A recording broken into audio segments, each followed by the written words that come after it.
Maria, semeando muita paz, tudo de bom, tudo de maravilhoso para todos nós, conhecimentos espirituais que todos nós seres necessitamos para orientar os nossos passos nessa vida.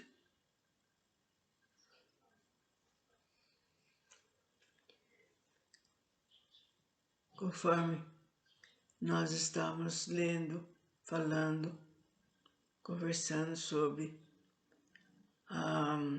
o Evangelho de Kardec, né?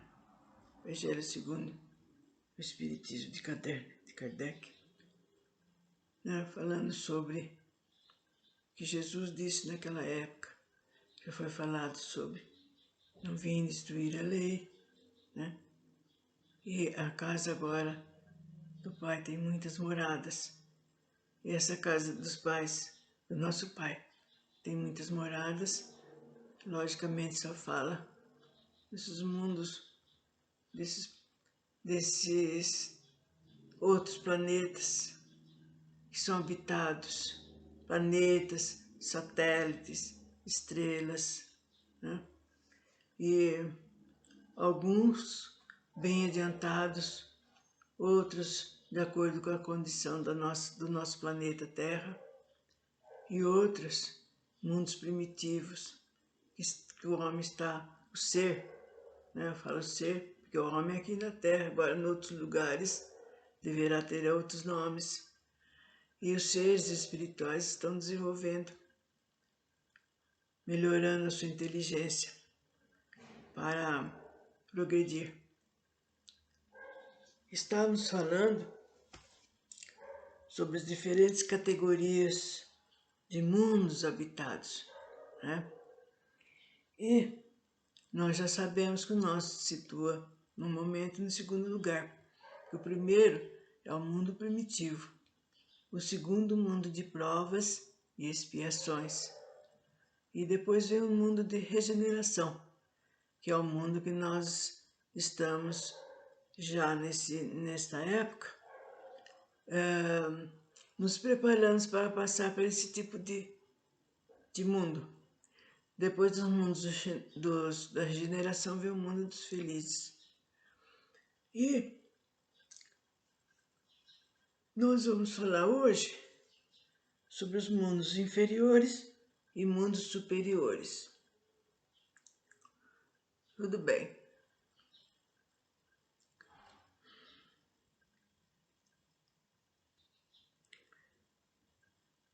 A qualificação de mundos inferiores a mundos superiores é uma referência mais comparativa do que exata. O mundo inferior, o superior, em relação que estão acima ou abaixo dele, na escala progressiva. Tomando a Terra como ponto de comparação, pode-se fazer uma ideia do estado do mundo inferior, supondo que lá o homem esteja no grau dos povos selvagens ou das nações bárbaras que ainda encontramos em nosso planeta, e que são os restos de seu estado primitivo. Nos mundos atrasados, os seres que o habitam são de algum modo rudimentares e têm a forma humana, mas sem nenhuma beleza. Os instintos não têm ainda nenhum sentimento de delicadeza ou de benevolência, nem noções de justiça ou de injustiça. A força bruta é a única lei. Sem indústrias, sem invenções, seus habitantes passam a vida na conquista de alimentos. Porém, Deus não abandona nenhuma de suas criaturas. No fundo das trevas da inteligência delas habita adormecida a vaga intuição, ainda em desenvolvimento de um ser supremo, e esse sentir é suficiente para os tornar superiores uns aos outros e prepará-los para alcançar um estágio de vida mais evoluído. não são seres condenados, não antes crianças que estão em crescimento. Entre os degraus evolutivos dos mais inferiores aos mais elevados, percorre o homem incontáveis encarnações, de tal forma que nos espíritos puros, desmaterializados e resplandecentes de glória, é difícil reconhecer-se aqueles mesmos seres que um dia foram primitivos, do mesmo modo que é impossível reconhecer-se no homem adulto um embrião que se originou. Então, vocês estão vendo que nosso planeta aqui, que está ainda na provas e expiações, que está indo de uma maneira bem moderada para esse outro tipo, porque não é assim, gente, no estalar de dedos que passa de uma posição para outra. Vocês viram que já foi falado que, por exemplo, quando o homem na Idade da Pedra, até ele passar para aquele conhecimento do fogo, de adquirir o fogo, a chama, durou milênios de anos, gente. E da posição dele, abaixada, andando assim como um símio, né? Bem abaixado, depois para ele entendendo que ele foi levantando até ficar na posição vertical, demorou bastante. Então vocês veem bem que a natureza não dá pulos, não dá salto. É tudo de acordo com a maneira que tem que ser. Nos mundos que atingiram um grau superior de evolução, as condições da vida moral e material são totalmente diferentes das da Terra.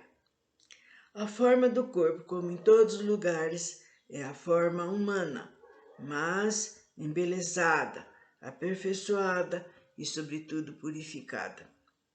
O corpo nada tem de materialidade terrena e, por essa razão, não está sujeito nem às necessidades, nem às doenças, nem às transformações decorrentes da predominância da matéria. Os sentidos, estando mais apurados, têm percepções que a grosseira do nosso organismo, do homem na terra, impede de ter. A leveza específica dos corpos torna a locomoção rápida e fácil. Ao invés de se arrastarem sobre o solo, deslizam, por assim dizer, sobre a superfície, ou planam na atmosfera sem nenhum esforço, a não ser a da vontade, à maneira das representações dos anjos nos campos de Elísio. Os homens conservam por sua vontade os traços de suas existências passadas e aparecem a seus amigos do mesmo modo como esses os conheceram, porém, iluminados por uma luz divina, transformados pelos sentimentos interiores que são sempre elevados.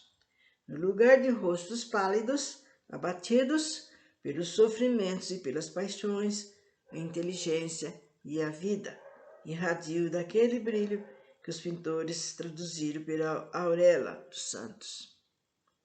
A pouca resistência que a matéria oferece aos espíritos já muito avançados torna rápido o desenvolvimento dos corpos e é curta ou quase nula na infância. A infância. A vida, sem as preocupações e sem as angústias, é proporcionalmente muito mais longa do que na Terra. Em princípio, o tempo da vida é proporcional no grau de adiantamento dos mundos. A morte não tem nada dos horrores da decomposição e, longe de causar pavor, é considerada uma transformação feliz, pois a dúvida sobre o futuro lá não existe. Durante a vida, a alma, não estando encerrada em uma matéria compacta, irradia e goza de uma lucidez que a deixa em um estado quase permanente de liberdade, permitindo a livre transmissão do pensamento. Nesses mundos felizes, a relação entre os povos, sempre amigáveis, nunca são perturbadas, quer pela ambição de escravizar seus vizinhos, quer pela guerra que é a sua consequência. Não há nem senhores, nem escravos, nem privilegiados de nascimento.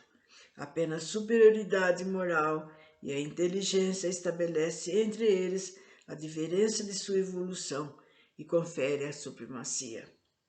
A autoridade é sempre respeitada, pois ela só é dada por mérito e exercida sempre com justiça. O homem não procura elevar-se acima do homem, mas acima de si mesmo, aperfeiçoando.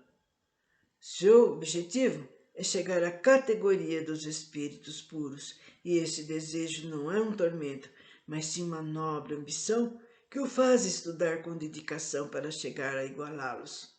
Lá, todos os sentimentos ternos e elevados da natureza humana se encontram ampliados e purificados.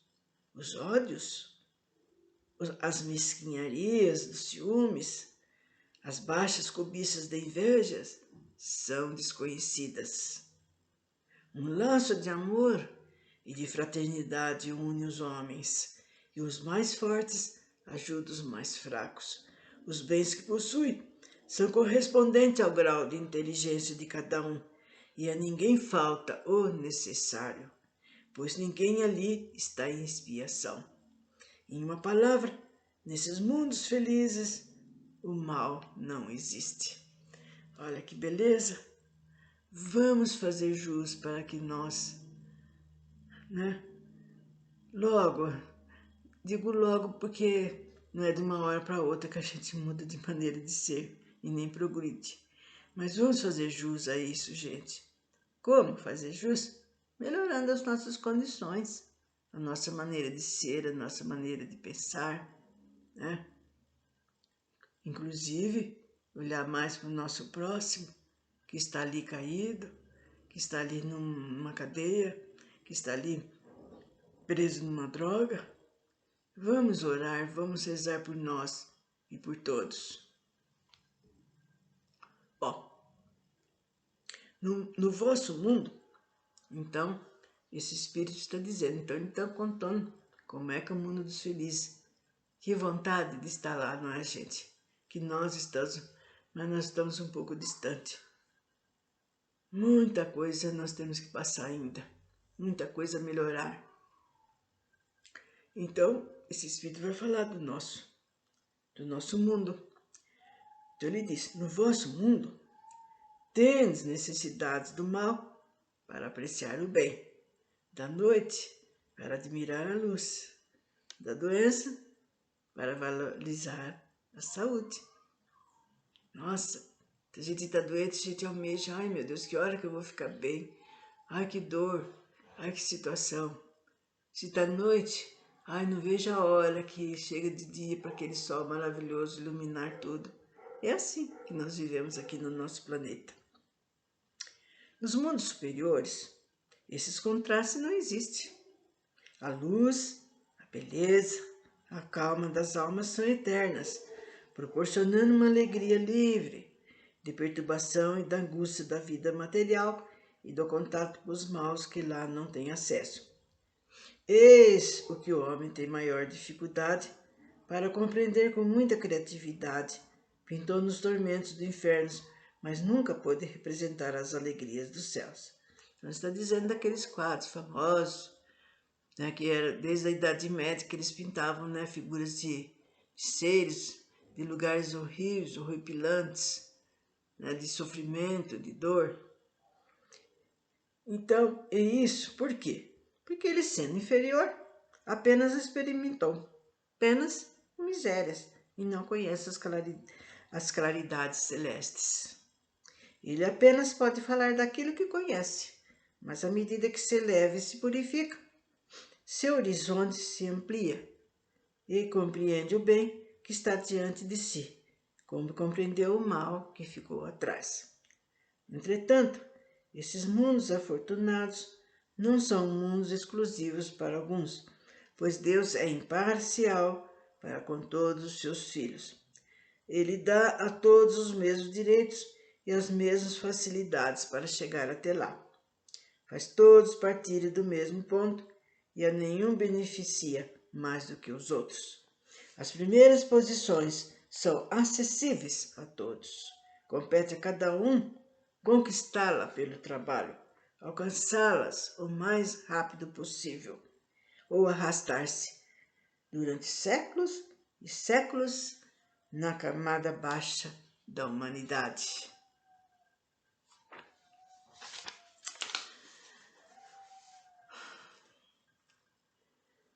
E por aqui, meus queridos irmãos, amigos, você que está interessado nesses assuntos, que já está pensando em fazer algo, continue.